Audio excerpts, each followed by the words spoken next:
All right, so what's up, good peoples? I'm just the Ancestry Chronicler, and I'm here today with two great people, good friends of mine. They're so close that I consider them as family. My aunt Mildred, Mildred Ford, and my brother Torian Ford, her son Torian, and I just wanted to talk about the trip that I took to South Carolina. And so for me, um, I just thought about the experience that I had, and I was affected enough that I wanted to actually just talk about it. Excuse me, on YouTube on my channel, and just share my thoughts with people.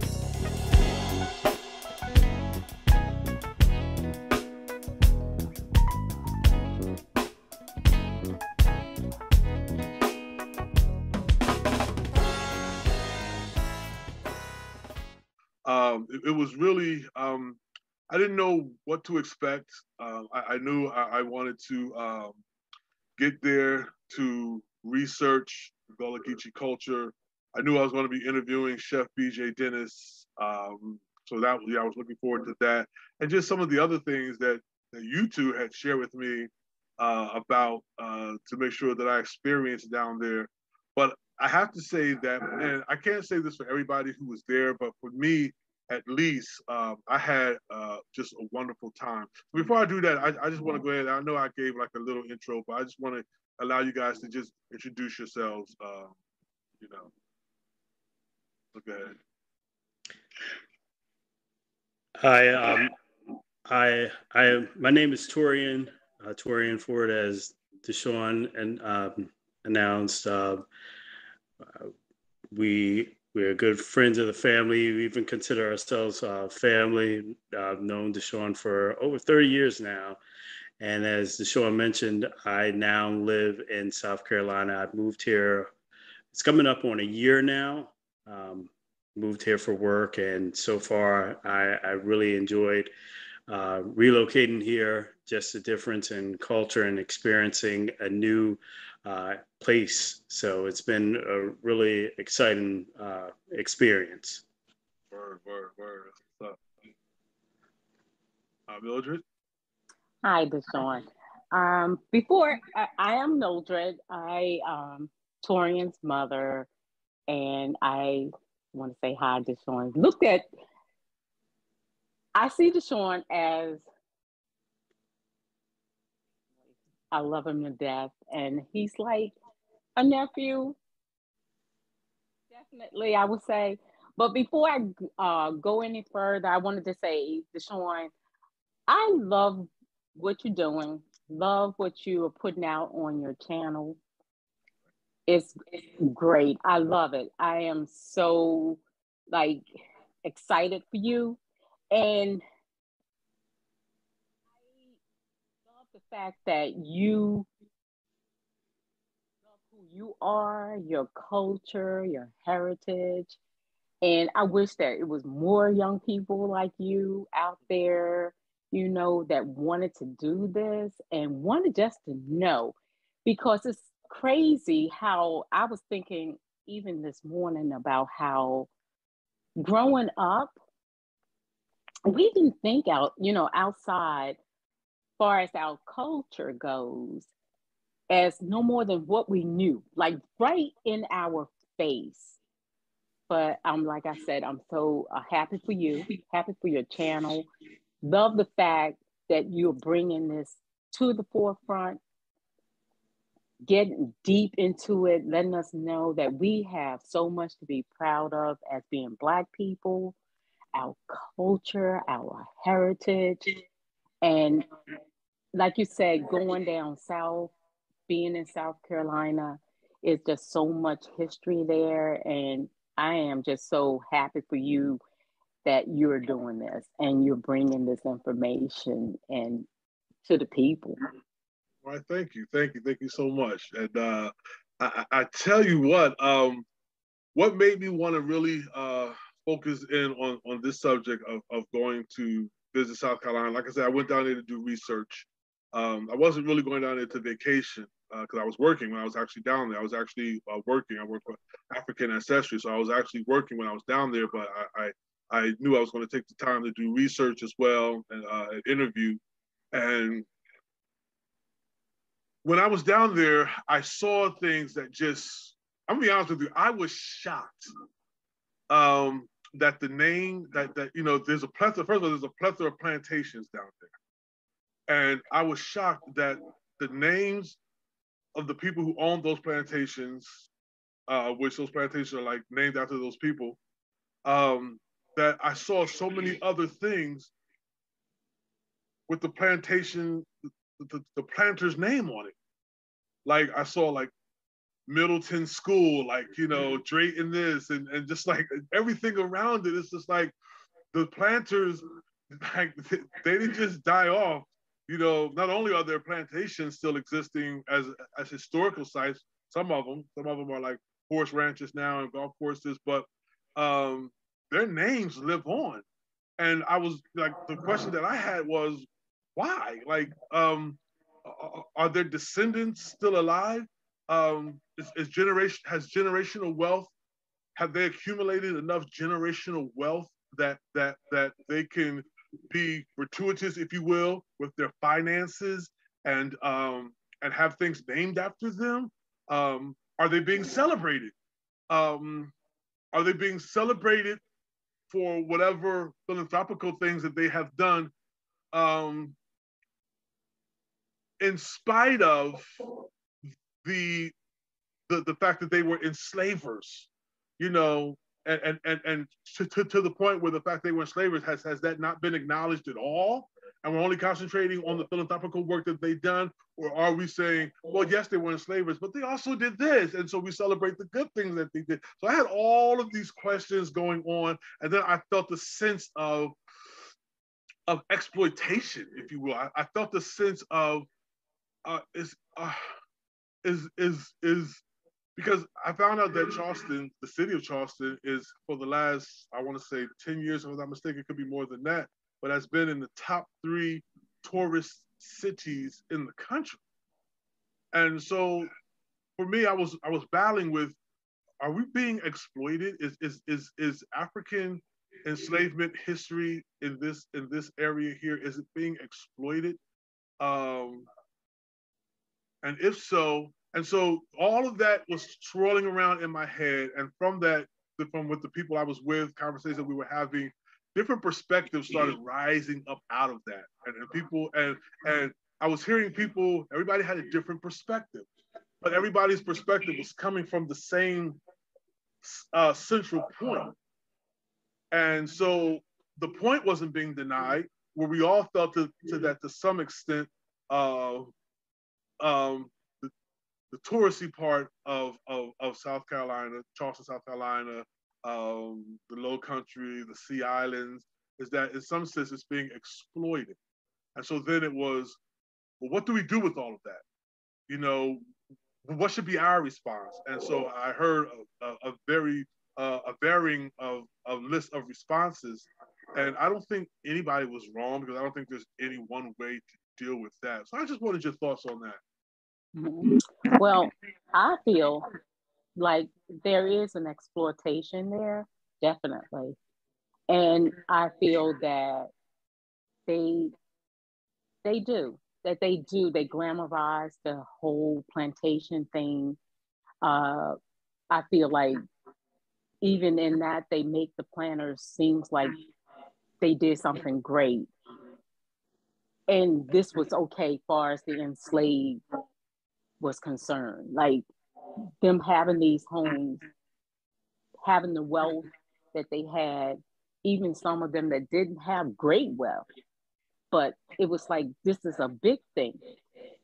And with me being in South Carolina this year and going to a plantation that I had never been to before, I felt that way. It was like when we walked in.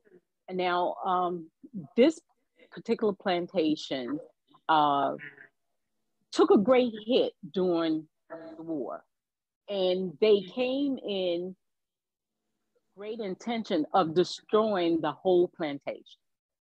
It wasn't all destroyed, but just me standing in the family home, the home that survived, me standing in that home and looking around the room, seeing the pictures, and they talking about the history of the family, I felt like, so what? Who cares? I'm being honest. Who cares? Tell me something that's going to matter, because this is to me, it was nothing to be celebrated. I don't know how the white people felt, but to me, it was like, no, this is nothing to be celebrated. This was an ugly time. So yes, I feel that when it comes to visiting South Carolina, to visit Charleston, yes, there's a lot of exploitation going on there. But then you have the Blacks that live there. Yeah. They're going to see it a whole different way that, somebody going to visit. Right. They're going to see it in a whole different way. So when I have traveled to South Carolina many times over, like Torian said, you said about Forrest Torian and his history. My husband is from South Carolina. He's from the Low Country. So I have traveled back and forth to South Carolina, and most of the time it was about visiting family. It was not going there to be a tourist. It was about visiting family. So when you go as a family way, you don't see the exploitation. You don't. And if your family have land or your relatives have land there, you're going to see it in a different light. Versus me going this year, I would say, or maybe this year, I went as a tourist. So I'm looking at things in a different way. And I did see that. I saw the exploitation. And it can make you angry. And also, what I tried to do to separate the fact that it's exploitation going on here is to see the beauty of the land and understand how this whole situation came to be. How me and we as a Black person made this happen. So in looking at it in that way, I take pride. I take pride in the fact that, yes, there is exploitation going on here, but also the reason why that can happen is because of my people. We contribute to this. Right. And knowing that even in the exploitation, you cannot tell the truth. The history of South Carolina, of Charleston, of Daniel Island, or any other place, basically, you cannot tell the truth about this place without bringing up my culture, my heritage. So I found pride in that. Yes. I like that. Torian? Well, what you first mentioned about the names that are still being used, I would venture to say that it's probably a mixture of all those elements that you described. How there's still descendants in the area. Also, with the descendants, these families were prominent, so they, in a sense, they were revered and celebrated for, I guess, their accomplishments and the great wealth that they amassed through slavery. But in addition to any exploitation, my sense is, or my takeaway from what I've experienced traveling to Charleston and going to the plantations, is that I more or less have think that at least the story is being told, and that the dominant culture is, although they're talking about the planters, they're not simply whitewashing and not telling the stories of these slaves that were such an integral part of these plantations.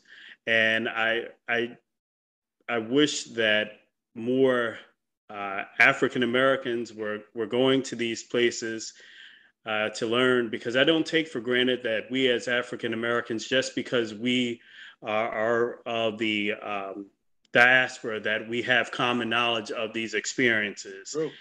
And I think that would be very short-sighted of me to think that. Um, but and I think too that some of the people that do come to Charleston, they take in its beauty, the historic culture, the historic significance, and the way the city is laid out, and the great cuisine. And I don't think that some people may even venture to really think that slaves were very much a part of the history. For those that don't take part in the historical um, part of it, that only want to go because of the nice weather and the golf courses, uh, that might not even be in their minds. Right, right. 'Cause it's very easy for you, unless you are trying to search that out, to dismiss that. Mm-hmm. So Yeah, there's a saying that I grew up hearing as a child from my great grandparents was "Don't throw out the baby with the bathwater." I think that's how it goes. And so full disclosure, um, Charleston was beautiful. It's just a beautiful place. The history of it, looking at old buildings from 1700s, and just looking at churches and theater. What was the name of that one theater there? That one theater. It was just beautiful. It was it was just so much history there. The beautiful live oak trees, the palm trees. There's just so much beauty there. The French Quarters. The French Quarters blew my mind. It was so beautiful. And so there is just it's this beauty that's there that I don't want to miss the forest for the trees. There's just such a beauty that's there. Even how the French Quarters exist there because of the Huguenots, and understanding the history of the Huguenots and how they got there, and just all of this history is so packed with history. And so, as a historian, it's a place where I appreciate. And so I know when I was talking to Chef BJ Dennis that as I said before, like, you don't throw out the baby with the bathwater. Yeah, so there is this exploitation that's just evident. I mean, it's on the surface, you can see it. But you don't want to say, okay, well, this is how I feel. My response to it was not, oh, I'm never coming back to this place. I don't want no parts of this place. I think because our history is so intertwined into the pattern of the history of that place, of the Low Country, with the Low Country, with with the Sea Islands, with the Gullah Geechee culture, the people, their foodways, just everything. That I think that there has to be a reclamation, if you will. And what does that look like? I don't think there's anyone, like there's just, okay, well, this is how that should look. So when I was talking to Chef BJ Dennis, he talked about simply just reclaiming the narrative. You know, if they want to tell the story of the Gullah Geechee people, let us Gullah Geechee people tell our story. So there's just that. I think there's that truism where you need to just be able to reclaim. And so I would never forsake that place to go, oh, I'm never going back down there. This, that, the third. I see what they're doing, and they'll never see the likes of me again. I think there's so much beauty and so much history, and what I take away from this is the resilience of our people who were enslaved there. It's such resiliency, and it's resounding that I don't want to throw that baby out with the bathwater. I think we need to reclaim that. And so I know when we went to the indoor slave market, it's interesting. There was a period of time when the slave markets were outside, but then it started causing such a commotion. People would just gather and there was just too much public people gathering in public. They moved it inside. And so we went there, we stood in that museum, we stood in that spot, it's now a museum, we stood in that spot where probably some of my ancestors stood.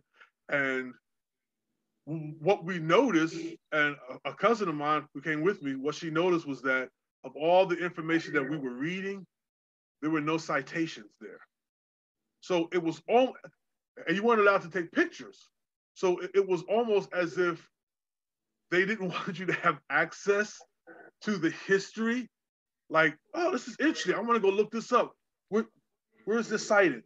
Okay, so there were no citations. So you would have to just dig deep. You just have to know and keep looking, keep searching, and keep finding. You have to do your due diligence as a historian to find this information, or as a genealogist to find this information. But it was almost as if, and like, so she brought that to my attention. And I was just like, I never noticed that. I never noticed that there were no citations on all the information that was being provided. And that's not to say that the information isn't true. We know very well the information is true. You know, our people have talked about it. Our people have written about it. So we know it's true, but just being able to reclaim that, and one of the ways to reclaim is just to be able to tell our own story. And so I appreciate that movement that's going on with people like Chef BJ Dennis and others who are reclaiming, doing their part of the reclamation by being able to tell our own narrative, being able to tell our own story, you know?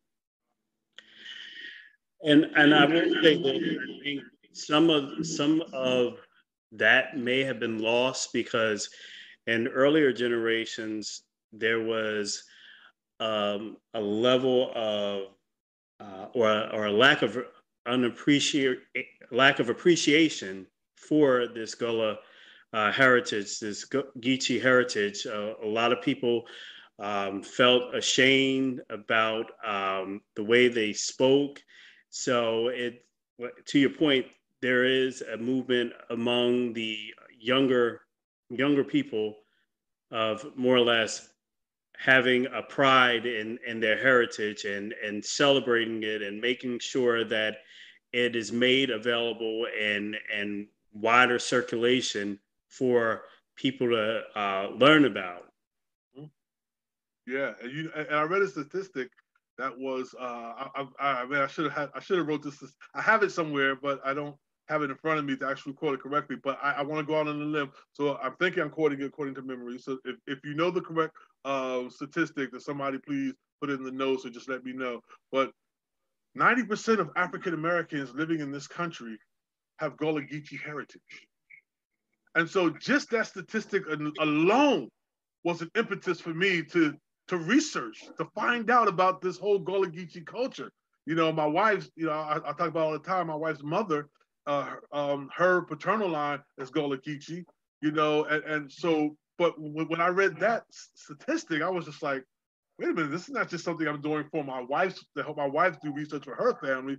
This may be the very thing. And then I know for following certain lines of my family, they came out of South Carolina before they got down to Alabama.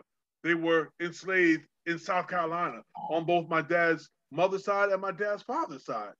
You know, so you have all that working as well. So it was just, and I believe on my mom's side, some of her people on my mom's maternal side was coming out of Georgia. And so you have that whole Gullah Geechee culture that reaches from, you know, the Sea Islands of South Carolina and Georgia, and it goes as far down as Jacksonville, Florida, and up to the southern half of North Carolina. And you got those three ports, which was, I think, the port of Beaufort, the port of Savannah, and the port of the Charleston ports. And within those three ports, you know, you had a good 75, 80% of enslaved Africans were brought into those locations. So there's such a rich history there about us and for us, you know, and just researching that is just something that I think should be done.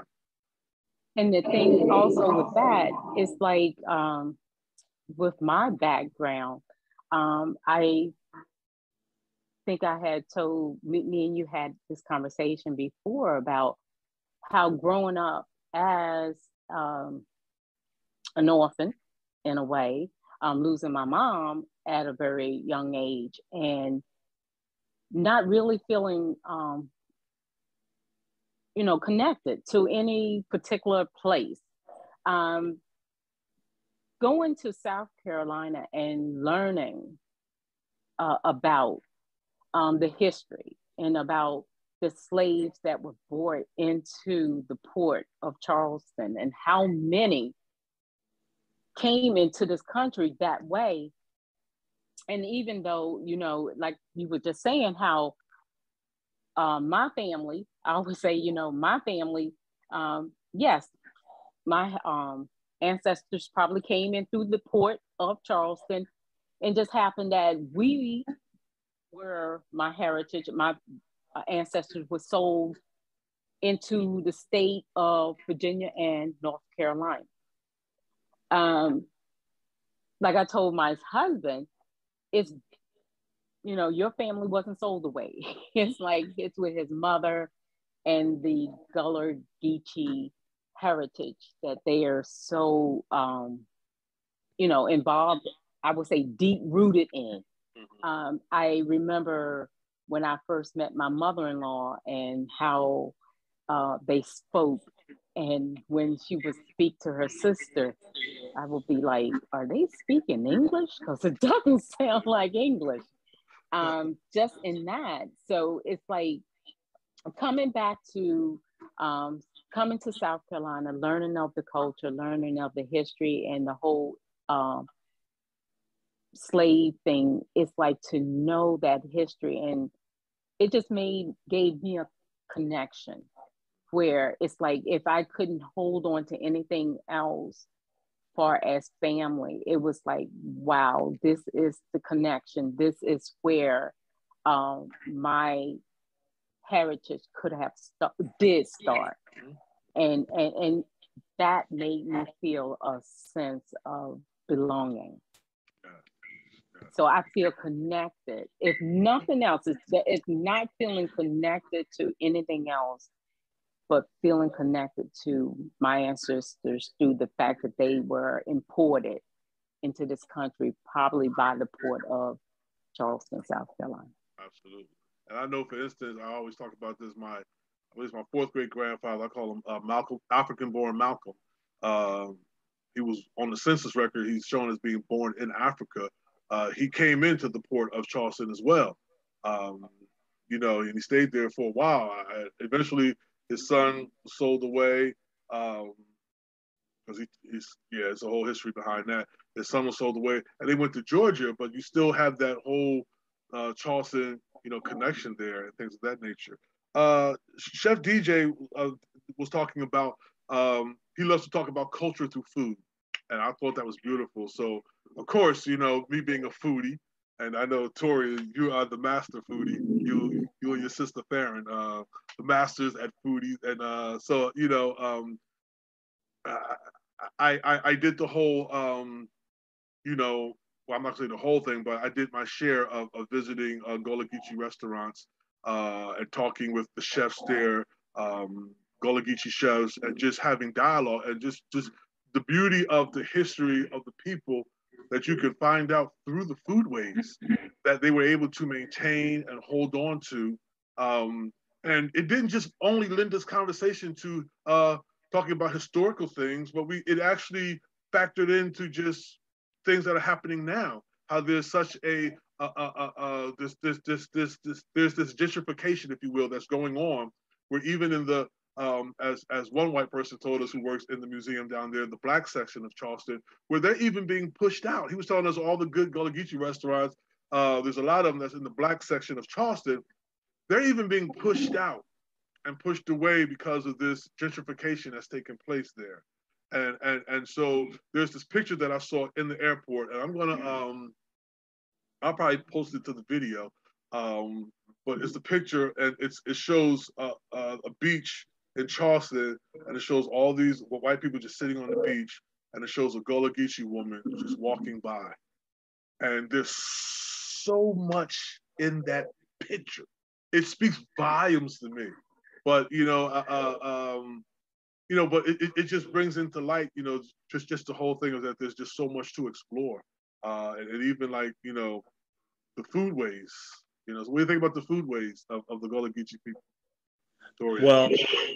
Well, having a grandmother that was from South Carolina, many of these dishes, the rice dishes, eating okra, uh, incorporating fish into meals, that was something that I experienced directly from my grandmom's home, Mm-hmm.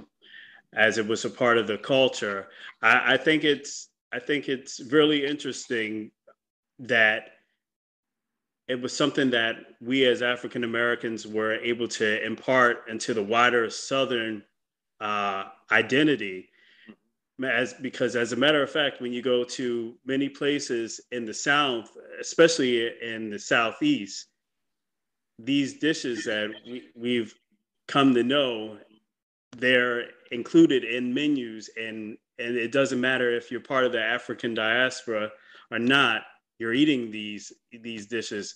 I believe Michael Twitty, he mentioned on, I believe, the one of the documentaries, I believe it was High on the Hog, that there's this amalgamation in foodways, and it's very pronounced here in Charleston. In addition to that, I also wanted to mention that even in talking about the gentrification, I think that's something that's also occurring within Black spaces all across the country, and Oh, sure. it's just it's being experienced here in Charleston, as you have newcomers coming into the city, and they're looking for places, and developers are maximizing on cheap land, and as a result, African Americans who have lived in certain sections of the city for decades are being pushed out into outlying places within the region. But I think, like as I mentioned, it just goes back to African Americans experiencing, I guess you can say, land being taken away from them, or neighborhoods being taken away from them, because now uh, outsiders are looking at at these places with ways to um, not just provide housing, but create a new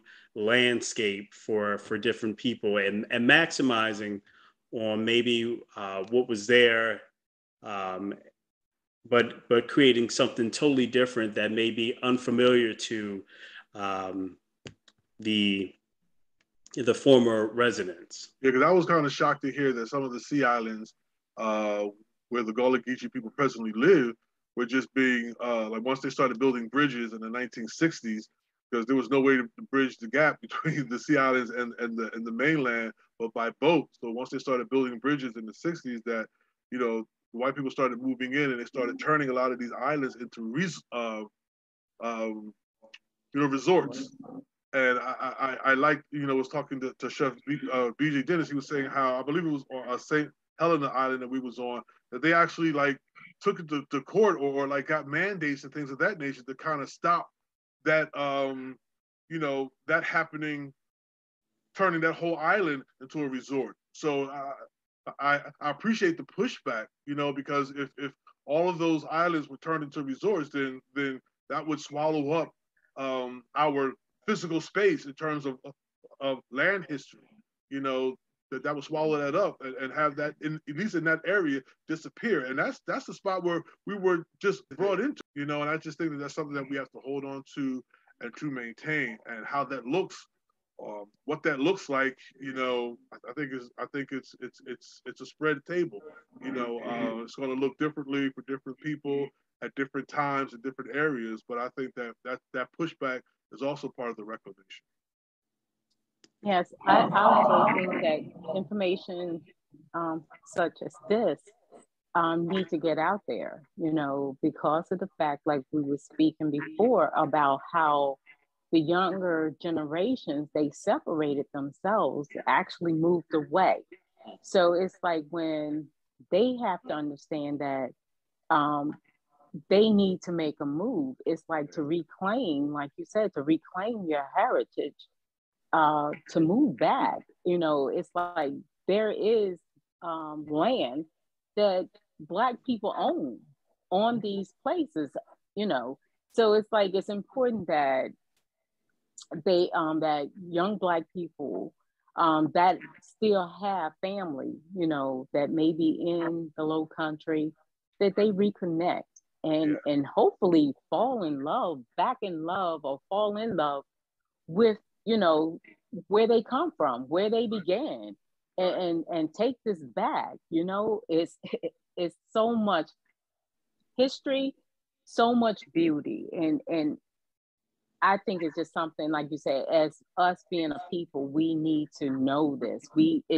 This information needs to get out, that we as a Black people, we have something. It's like, I know sometimes we struggle with our pride and with owning anything. We have a heritage, we have a history. Let's reclaim that, you know. And far as the food goes, grew up in the South, lived in the South till I was 10, moved away, moved back for a couple of years and left again. But every opportunity that I am in the South, I want to experience the food. I love the food. I love knowing that certain foods that we eat, it is our culture. It's not just American, it's from Africa. And to know that, it's beautiful. This trip, one of the things that I normally don't do is drink sweet tea. But it was my endeavor to try every sweet tea I could possibly try. Did you try the swamp water? No, I did not. And did not delicious. come across it. If I had, I would have tried it. But it was something that I did this trip. I tried every sweet tea I could try. And it, you know, and it's like, it's not like one tea, all the teas taste the same. Right. You know, they do not. They do not. All Sweet teas. They do not. All sweet teas are not made the same down there. And it's interesting because even Summerville, South Carolina, which is one of the areas that's part of the the Low Country there, sweet tea was actually created there. You know, it's the home of sweet tea. And so all sweet teas aren't created equal, even within that area. And that's just interesting to know, because even with Gullah Geechee cuisine, all Gullah Geechee cuisine isn't cooked the same way. Because one thing about food is that it's the ingredients that make up the food is because of the utility of those ingredients. It's what you had and how you could access it and use it that made up the recipe of the foods that you ate. You know. Yeah. But I want to, as we close, I just want to really push forth the message, and I think you touched on it, Aunt Mildred, is that I encourage young people to take the time and research your history. And I say that because I saw something that happened that was really tragic for me. And tragic may be too strong of a word, but for me, it was tragic. It took me some time to really work my way through this mentally, emotionally, psychologically, if you will. With my wife and my cousin, when we were down there, we went to visit one of my wife's family's old homesteads. And so as genealogists and stories, my wife and I had already, did the research. We already saw the extending surnames that were connected to the original people who lived there. And so when we got there, it's like a whole loop called the, what's the name of that loop? The Toomerville loop. Because her family is the Smalls, the Polites, the Toomers, and things of that nature. So there's a section there that's called Toomerville Loop. And it's just like this big area where her family lived. And to this day, there's still family members who live on that property. And so when we went there, we saw some young people outside, and we pulled up and we started talking to them. And they said, yes, this is Toomerville, but there's no Toomers who live here. And so she started saying the families who live here, and she started naming, she named about 4 or 5 surnames. And the 4 or 5 surnames that she named they're all connected and related to the tumors. And so what happens is that when a female marries, her last name changes. And so we looking at grandma, I'm gonna use my family for instance. My grandma is Callie Mae Gandy, but she's a cook, but her married name is Gandy. So all I know is that in terms of my grandmother, my family are the Gandy. And then her daughters get married, and then their last name changes. And so you're looking at these last names, but you don't understand that your grandmother had a maiden last name. And so you have to do that kind of research, especially if you're descendants from females to females to females. You have to do that kind of research to connect you back to your family heritage, because these people are, at least these young people, like now their parents may know, their grandparents may know, but the generation that we were talking to, they had no idea that they were living on a family homestead that's been in their family for at least 4 to 5 generations. They had no concept. It was like, the Toomers don't live here no more. Honey, you are a Toomer. You don't bear the same surname, but the Toomer blood is in you. You're a descendant of them. So the fact that that kind of stuff got missed or gets missed often, to me, it's just sad. So I think we need to, as young people, I just encourage young people to just talk to your grandparents. Ask your grandmother, what was your maiden name before you got married? Find out about those people, because their blood is still in you. And you may be living on something that's been passed down, land, property, heirlooms, whatever it may be, that connects you back to your heritage. And so, so when that happened, that was just an eye opener to me that, wow, there's a lot of work that really needs to be done.